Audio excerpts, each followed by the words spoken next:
টানা কয়েকদিনের বৃষ্টির পর পরিস্থিতি কিছুটা উন্নতি হয়েছে।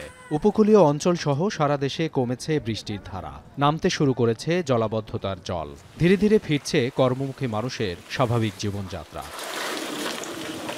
রোববার দুপুরের পর থেকে কক্সবাজারে থেমেছে বৃষ্টিপাত। ৬ উপজেলার দুর্গত এলাকার ঘরবাড়ি থেকে অনেকটাই নেমে গেছে পানি।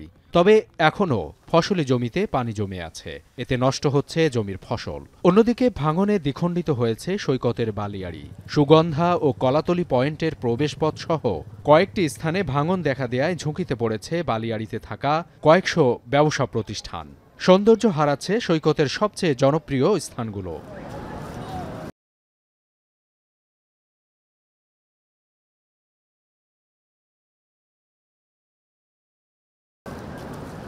এদিকে টানা বৃষ্টিতে নাকাল সাতক্ষীরাবাসী। প্লাবিত হয়েছে শহরের নতুন নতুন এলাকা। পানিবন্দী হয়ে পড়েছেন লক্ষাধিক মানুষ। তলিয়েছে কয়েকটি উপজেলার মাছের ঘের ও ফসলের ক্ষেত। দুর্ভোগে পড়েছেন দুর্গত এলাকার অসংখ্য মানুষ। ছোট ছোট বাচ্চারা স্কুলে যেতে পারতেছে না।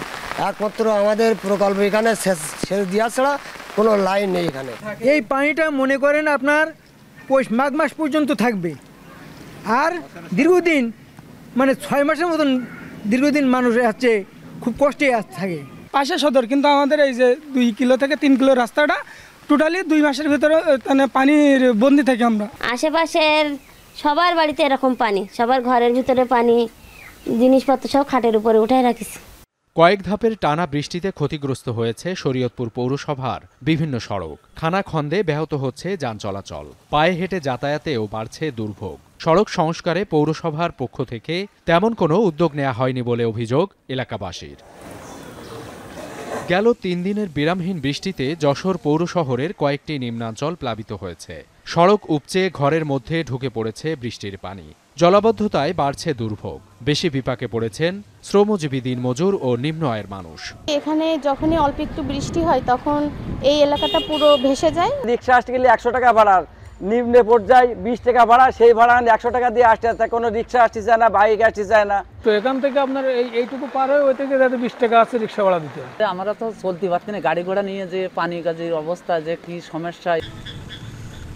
বৃষ্টি ও জলাবদ্ধতায় ক্ষতিগ্রস্ত হয়েছে যশোরের 140 হেক্টর ফসলের ক্ষেত। পানিতে তলিয়ে নষ্ট হচ্ছে আগাম জাতের টমেটো, বাঁধাকপি, ফুলকপি, পালং শাক সহ শীতকালীন সবজি।